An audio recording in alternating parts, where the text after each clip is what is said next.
Hello, everybody. Welcome to the Magnetic Marketing Podcast. Today, we have something special for you. Both Dan Kennedy and Bill Glazer are going to be talking in depth about the 8 ways that you can significantly increase profits through direct marketing. Now, here's the deal. This is part 1 of part 2. So we're only covering 3 of those 8 strategies. So take out the pen and paper, start taking notes, or if you're driving, be safe. Make sure that you are listening. Take some mental notes. These are lessons that are invaluable. Doesn't matter what industry you're in. How do you use direct mail and direct marketing in order to grow? That's what we're going to be covering. So let's listen in. I don't think there's anybody that has had a bigger impact in the field of direct response than Dan Kennedy. The legend of Dan Kennedy should be ignored at your own peril. They're not really lessons, they're kind of laws that you live by. Dan opened my eyes to what small business marketing looks like. Dan teaches strategic direct response that is timeless. His ripple effect touches people who don't even know his name. The world as we know it was changed because Dan Kennedy became obsessed with marketing. Welcome to the Magnetic Marketing Podcast with your host, Dan Kennedy. Well, hello, Glazer Kennedy Gold Plus members. This is Bill Glazer, and I'm joined today with Dan Kennedy. And today we're going to be talking about a topic that I would think, actually, Dan and I were just sort of talking before the call about how paper and ink can still really can sort of be the engine to pull the train still. And today's topic is how to dramatically increase profits from direct mail. And we've selected 8 items that we've identified that will have the greatest impact on the profitability of direct mail. And I think that Dan and I are going to be talking about them, sort of going back and forth, and then afterwards we'll be more than happy to open up for some Q&A. So, Dan, how you doing there? I'm doing good.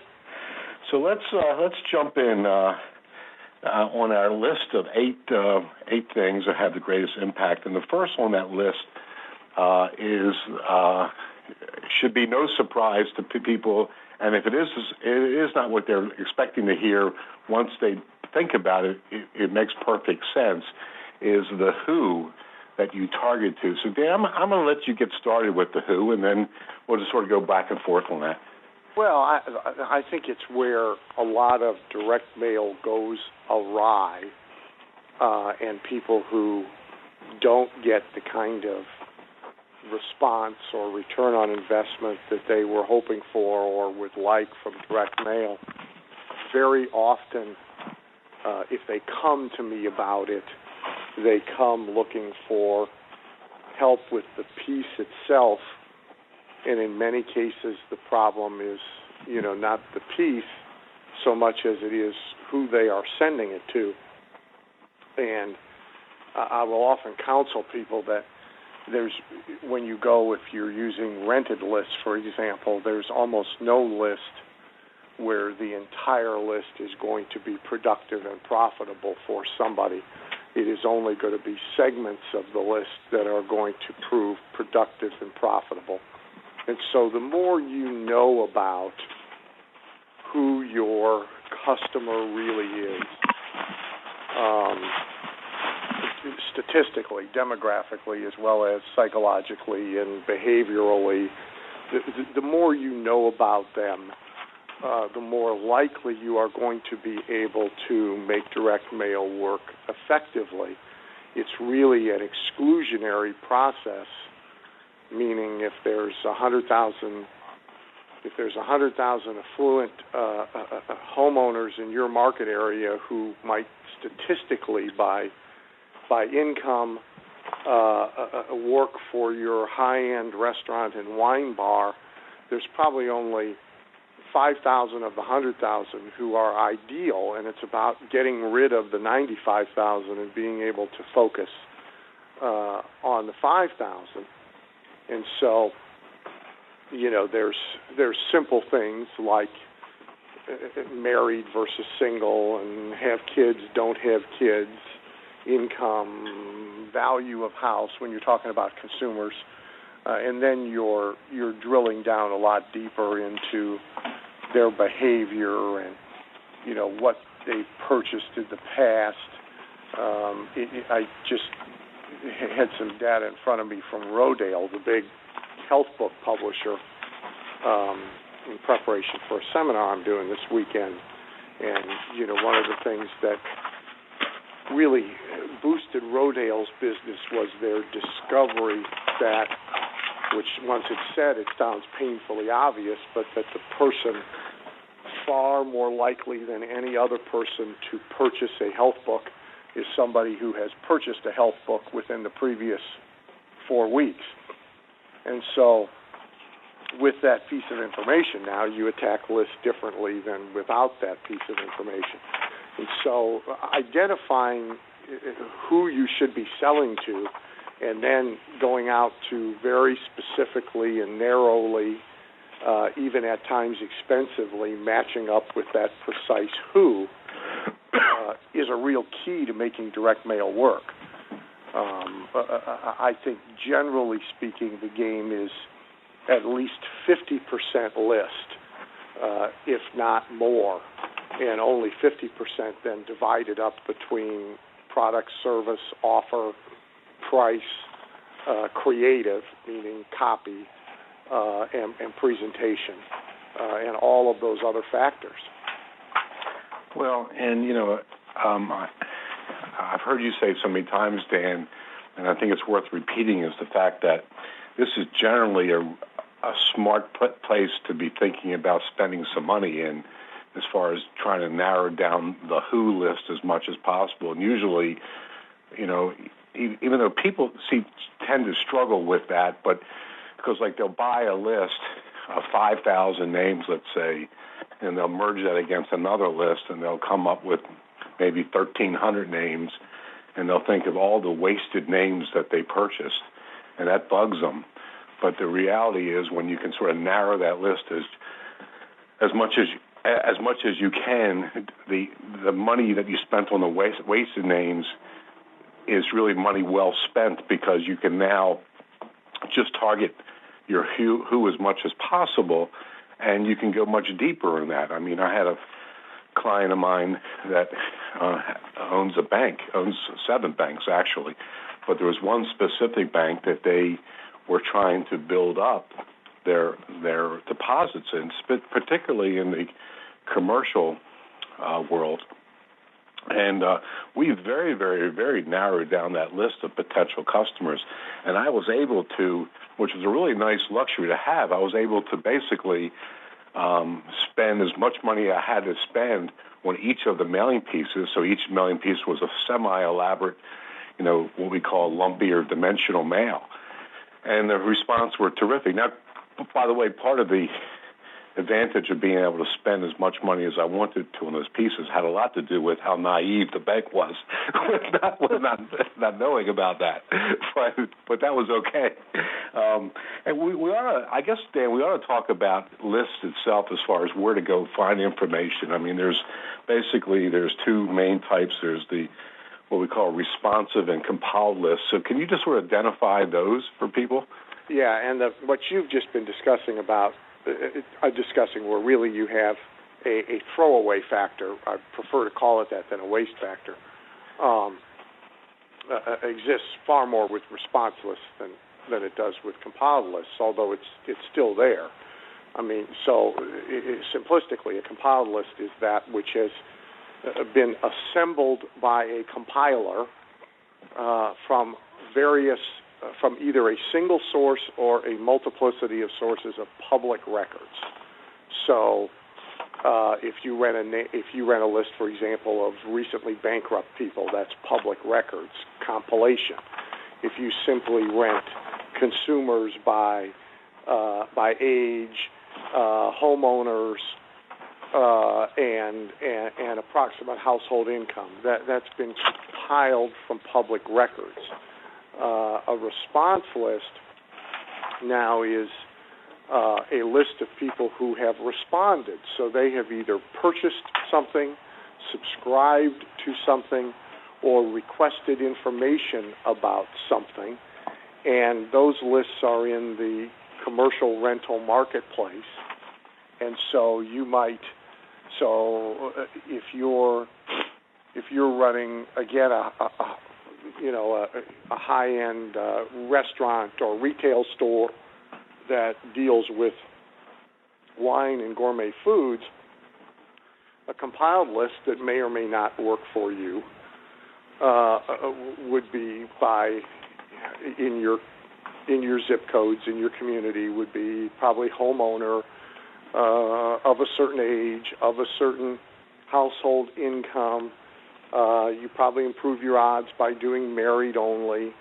An example of a response list might be a Brookstone catalog customer who had bought wine cabinets or wine openers or those kind of products, or the wine merchant catalog customer, or say gourmet magazine subscribers.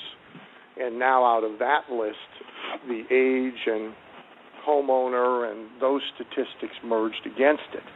And the response lists are, of course, significantly more expensive than the compiled list because they tell us a lot more and they have a lot more information to offer us about a person's buying behavior, including frequency and recency and size of purchase when it's a purchase list.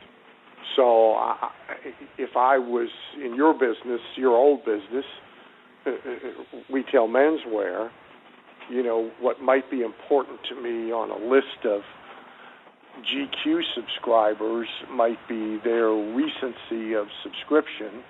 If I was buying a catalog company's list, it might be the size of their purchase or whether or not they had purchased more than once or how many times during a year they purchased. For example, off of a catalog list, you may not want one-time-a-year purchasers because they may all be gift buyers. So somebody that buys from the Sharper Image once a year may be buying gifts for people. Somebody buys from the Sharper Image 4 or more times a year, well, they're probably buying because they like gadgets and they buy stuff for themselves. And so there's a lot more usable information for us about consumers' behavior in the response list. The question is always what broker do I call, and it is not quite that simple. Compiled lists are readily available in a variety of places, but the response list, you got to do some homework and you got to do some research. Ultimately, you will find that there are brokers who sort of specialize in different categories of lists, and once your own research has led you to one, they in turn may be able to lead you to others. So like in the health category, for example, where we're working right now for Dentistry for Diabetics, there's one list broker who we are relying on more than others, who represents a whole family of health buyer lists and can easily arrange merge purges within that family of lists. But even under those circumstances, there are 4 or 5 other sources we need as well in order to compile them, in order to get the number of names we want that fit the profile that we've built. Well, we also, and listen, I think even though we have 8 things on our list today to discuss, being the fact that this one is 50% of the battle, I'd like to spend a little bit more time on this one and make sure that all of our members, really sort of absorb this.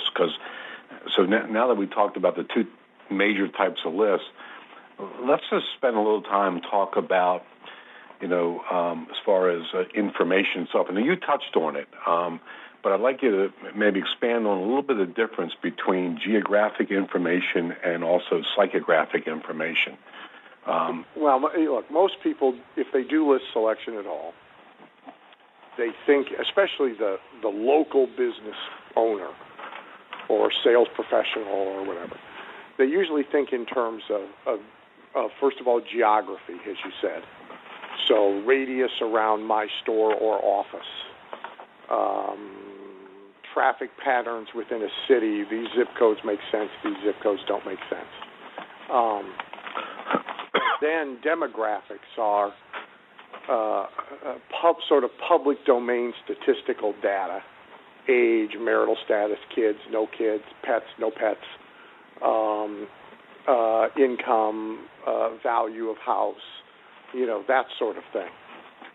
And so most people if they go down this path at all, some never get beyond their own house lists, their own customer lists, and their own inquiries from their own advertising. And, of course, most people underutilize that and don't get enough information from their own customers to properly segment their list. But then if they get beyond that, they do geodemographic. Psychographic is much more interesting because it gets us to the psychology of marketing.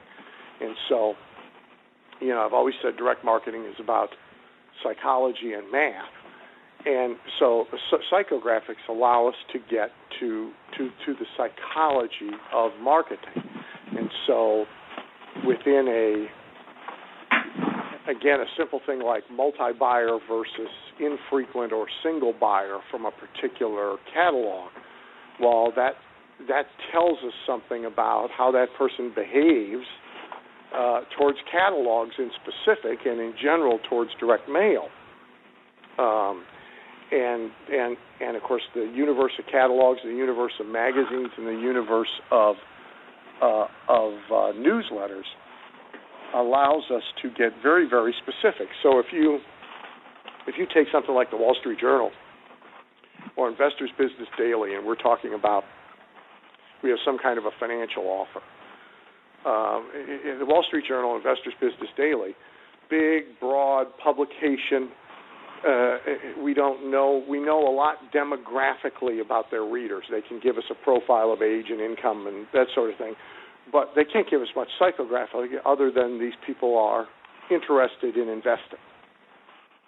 If we get the oil and gas speculator newsletter list, probably all of them subscribe to the Wall Street Journal and to Investors Business Daily.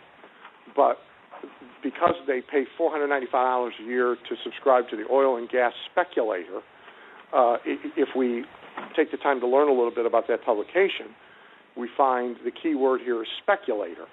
These are people who use some pot of their money for high-risk, potentially high-yield investments that are one step away from gambling and maybe as much about the game as about the gain. And so if we're selling some kind of exotic thing, that's very useful to us. You could go the other way and find a publication that only catered to extremely conservative people who basically keep their money in their mattress. And so you can get down into these subsections. And so, like I'm working with Scott Tucker today. I'm taking a break to do this call. And so amongst the many things we've been talking about today are certain list segments that he wants to reach and certain fragmented media. And for reasons that don't need to be discussed on this call, we're talking about horse owners. And, of course, there are racehorse owners and there are pleasure horse owners who just have a horse to go ride it on the trails. And there are competitive horse owners who take them to shows and compete for ribbons. And the people who compete for ribbons spend a lot more money than the people who just take it out in the backyard and ride it around on trails. So how do you get to the ones who just have horses for the purpose of competing? Well, there are magazines, so there's media that gets us there, which means there are subscriber lists that can get us there. But another key indicator is horse trailer ownership or not, because you are far more likely to own a trailer if you haul your horse places than if you don't. So while there's a public list, there's a compiled list of trailer owners because you have to license those things. So now you could take a compiled list and you could cross it with a subscriber list of Western horse owner, and you have narrowed your probability down to Western horse owners who probably take their horses someplace to compete in shows. And so this sort of, who are we trying to get to? Who are we trying to get to? Who are we trying to get to? And then how can we get to them is a real important thinking and practical exercise. Well, and just a couple other things on this topic, then we'll move on to our next bullet, is that one of the things I want to mention is the fact that I can almost guarantee everybody who's listening to in this call right now who has got a pretty successful marketing funnel. If you go back and this works even better when you have a successful marketing funnel, not when you're sort of trying to get to success. If you now have a successful marketing funnel and you try to look for how can you further narrow that list that you're marketing to even more, that now will be a big breakthrough in your business. So, for example, a couple things. One of them is that I can assure you that in your current customer base, there's things that I first heard the term from Dan called hidden biases, which is, so the example would be like Rory Fatt in his restaurant marketing system. He knows that if the business owner, the restaurant owner, has the word pizza in their name, they are infinitely more apt to invest in his information than if they don't have pizza's name. I know actually in my retail marketing system that if somebody has their name in the name of the business, and I believe also Joe Polish found this exact same in his carpet cleaning business. If their name was in the business, they're less likely to buy than if it has more of a corporate type of name in their business. And so there's these biases that you're looking for, and you really want to go hunt and look at your own list to try to figure those out.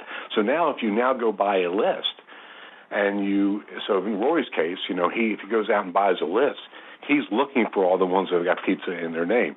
The other thing that we also know is there's oftentimes a lot of, if you're marketing to the entire country, there's geographic biases. And so, for example, historically, California has been one of the best areas to always sell to. Pardon me? Yeah, and I was going to say, and you have to be careful to look all the way through to when you're reverse engineering this, you have to look at purchase activity, not just response activity. Mm-hmm. So, like I have a client who 50% of his response to his advertising up until 2 years ago was divided evenly between men and women in his niche. But when you analyze the purchasing activity, 75% of the purchasing beyond the first two transactions came from men, only 25% from women. And ascension up the ladder to the highest price things that he sold narrowed down to 90% male, 10% female. So that tells you now you don't really want women customers in his business. And you want to change the way you use lists as well as change your message appropriately. Whereas if all you did was look at the front-end response, you would never make that call. Well, I mean, let me give you another example that I have a client, as you know, Dan, that has a very, very high-end coaching program in the automotive repair industry. And when we bought their list initially, we were looking at the volume that the shops were doing as well as number of employees. And then we drilled that down further, and we also saw bias with number of bays, repair bays that they have in the shop. And we knew that shops that fell in between, not less than X number and not more than X number of bays, were much more likely to buy our coaching program. That was a huge breakthrough for us. And a huge breakthrough allows you to throw out names. It allows you to throw out names. Most people look at as waste, but it's not at all. Yeah, and me as the marketer, I look at it as now I got more money to spend on the good names. Yeah. And, biases work different ways for different people depending on who you resonate with. An example, so everybody would be familiar with. Let's say that Zig Ziglar is going to come into a town and Tony Robbins is going to come into a town, and they're both going to do a seminar, same price, a one-day seminar at the same price point, and both of their seminars are aimed at mixed bag of small business owners, butcher, baker, candlestick maker. And so they're both probably going to use an Info USA compiled list of small business owners in X number, in a bunch of SIC codes, maybe differentiated by number of employees. However, Zig resonates with a very different person than does Tony. And so a bias point, for example, would be subscribers to Guidepost magazine, which is a Christian magazine that was originally created by Norman Vincent Peale. Now, if I was filling seats for Tony, I'd take all the Guidepost subscribers, purge them against the Info USA list, and I would throw out the Guidepost subscribers. because Tony is not going to resonate with that crowd. If I was mailing for Zig, those are the ones that I would spend the most money on mailing to, and I would definitely keep them. So you got to think really all the way through to who you are and what you are about, because your who has to kind of match up with your message. So, and just in ending this first bullet point, I just want to give everybody a couple of resources that I think would be valuable for them. One of them is SRDS. We talk about it often.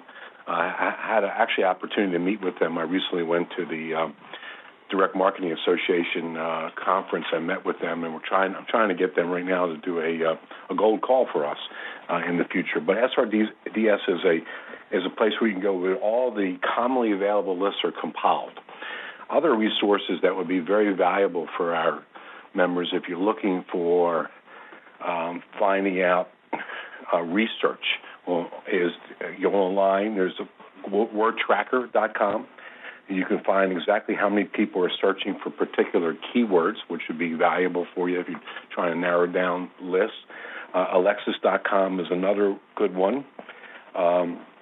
There's a really interesting one which is called marketingsource.com/associations, which has a directory of all associations that are out there. And oftentimes associations are very, very smart places to look to for lists. There's also, the last one I'll give you, I got a long list here, but the last one I'll give you that's valuable is called magazines.com/magsdirect.com. is a place where all of the magazines all magazines are listed there. So if you're looking to magazine lists oftentimes can be very, very good lists to be looking for. So there's a couple resources. Oh, the last sort of funny thing, I don't know, Dan, if I ever told you this. I actually wrote about it in last month's No BS letter. There's this company called Neurographics, NEUROGRAPHIX.com, and they're claiming they're the new frontier, where beyond demographics and psychographics, they now are looking at people the way that they think, and so they divide people into 4 different kinds of groups depending on the way they think, and they claim that if you can run your list through their list to determine a bias in the way people think, and then use that to help you buy your list. So buying lists from people that think alike, or buying a list of people who think alike, is an interesting thing. So I haven't tested it yet. If anybody out there wants to test it before me, I would appreciate it. So see how that works out. Let's move on to the next bullet on our list, which is creating better margins and what is being sold. And Dan, I'll let you get started with that, please. Well, as you pointed out in your bank example, the position that you want to be in as a marketer is to be free of handcuffs to the greatest degree possible in what you spend, either to acquire a customer, client, or patient, or to make a sale. And people are often prohibited from using direct mail and using a lot of other media for that matter, and or restricted in speed and size of growth by having poor margins in what they sell, not figuring out how to adjust those margins or adjust the mix of things that they sell or the order in which they sell it. And so a bunch of good things are off the table. For example, in a profession where I'm doing some work, we've got direct mail that works if you define works as an acceptable cost of appointment between $500 and $550. Now, 90% of people in that profession would define that, would not be willing to pay that for an appointment, because the margins of what they do once they get an appointment, as well as their sales effectiveness and so forth, won't support it. However, my view is anytime I can get a direct mail system to work, then rather than trying to fix a direct mail system, I'd rather fix some other things in order to support its cost. And then you have real competitive advantage because you'll be the only one who's able to use it. Nobody will be able to copy and knock you off because they won't be able to live with the numbers. And so I'm always looking for how can we improve the profitability of the customer once we get them so that we can spend more in order to get them. So why don't we talk a little bit about some strategies that we used in order to improve the profitability of the customer. And also, I guess we should also be very clear that a lot of this topic is about, in order to create better margins, it also allows us to be successful with being able to sustain response rates that aren't what we had originally, or response rates beyond what we have to get as far as response rates. So a lot of people look at, I've got to be successful, I got to get 2% response, whereas with this whole notion of better margins, sometimes you can get a half of 1% response as opposed to 2%, which allows you to live in that world very comfortably because, one of my favorite Dan Kennedy isms is that the purpose of a sale is to get a customer, not to make a sale. So we want to start off with getting more customers to allow us, if we have enough of a continual back end flow, we don't have to have as big a percentage of a response if that's in place. So, Dan, why don't we talk about what are some strategies that you use in order to gain better margins? Well, usually, the painfully obvious one is you raise the price. Right. And most marketers usually in one way or another are underpriced. And it may be as simplistic as simply they're underpriced. And if you added $4 or $9 or 40 cents or 90 cents or whatever, it wouldn't make any difference whatsoever.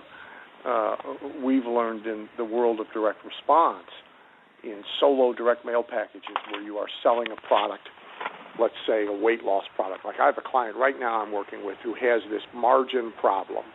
Okay? And so his core product, which for reasons we don't need to discuss, he has absolutely no alternative but to sell.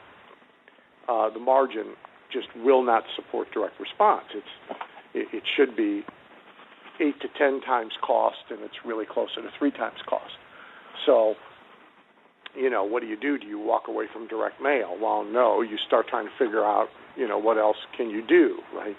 And so, in his case, there's a lot of things that can be done. We can sell a 4-month supply instead of a 2-month supply, thereby not improving the margin, but at least improving the transaction size of each sale. We can add paper and ink product with high margin to it, either coupled with it or done as an upsell, which now averages out to improving the margin of the complete sale. And we can charge more for shipping and handling. We've learned in direct response that once somebody has made a decision to buy a product and they get all the way to the order form, that $4.90 shipping and handling, $9.90 shipping and handling doesn't make much difference. But we've just added $5 to the margin. And so this is sort of a creative exercise I call bridging the gap.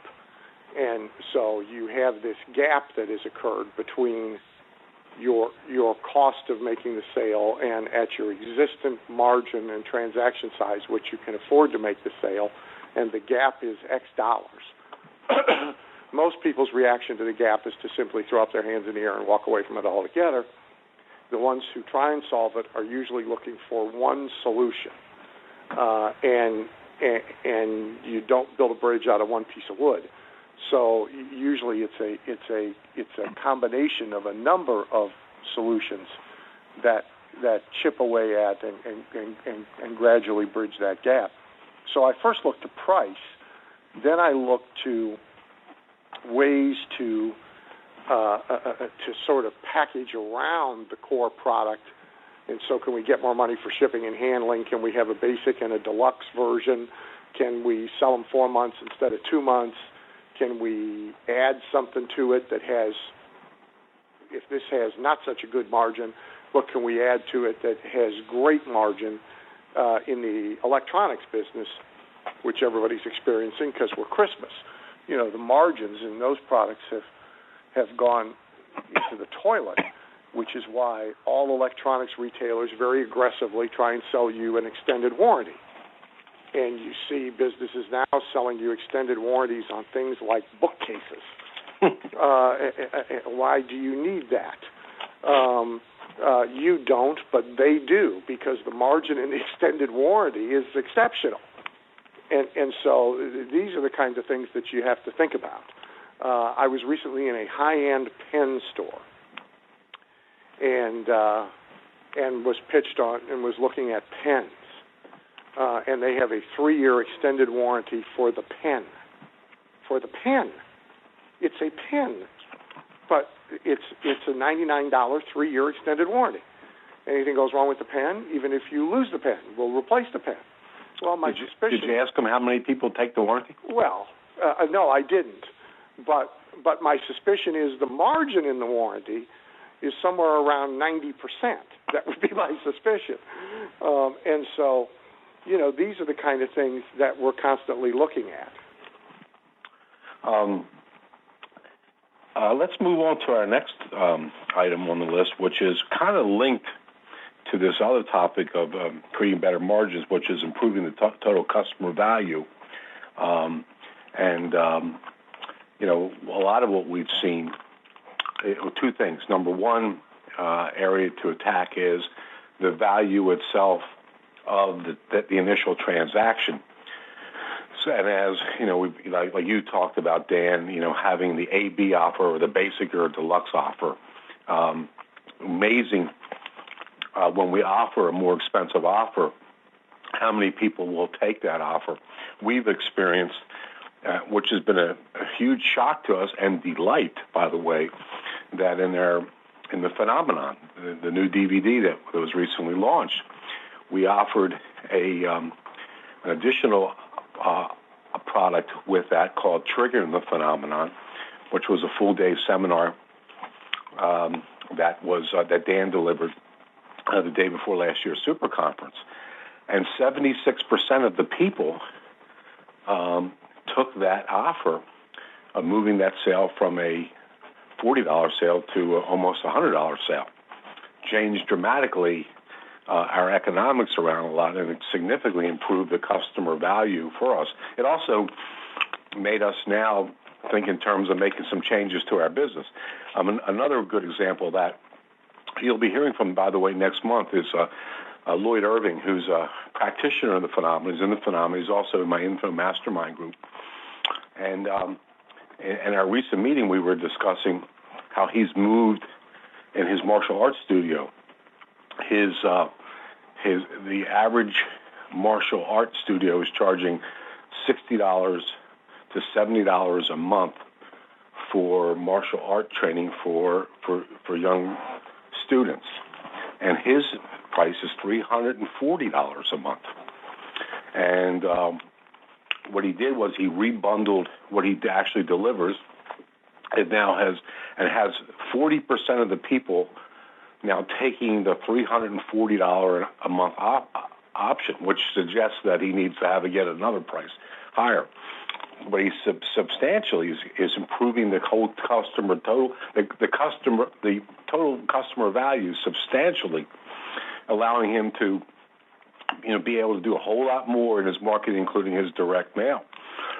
And of course, the other thing that again, getting back to what I said before, which is, you know, you got to look at the purpose of the initial sale is to actually get a customer. You also want to look at is what is the customer value of work to you in order to get them. I mean, in many cases, people will break even and or go negative. I mean, I've said it for years, but at Glazer Kennedy, we go negative on the upfront acquisition of a new member, knowing what the value of a member is to us.